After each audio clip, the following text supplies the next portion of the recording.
Alam niyo ba na may isang lalaki raw na nabuhay at namatay nang hindi kailanman nakakakita ng babae? Buong buhay niya raw ginawa iyon sa isang lugar na bawal pasukin ng kababaihan.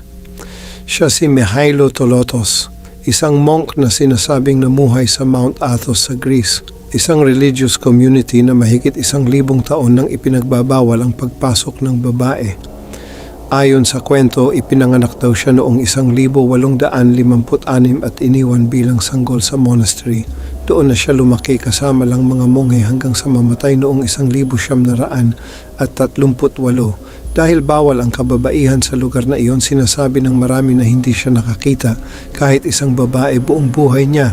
Kahit picture o personal na encounter daw wala. Kaya kumalat ang kwento niya bilang The Man Who Never Saw a Woman. Pero dito nagiging interesting ang lahat.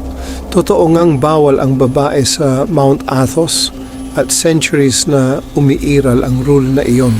Pero mismong existence ni Mihailo Tolotos, walang solidong historical records.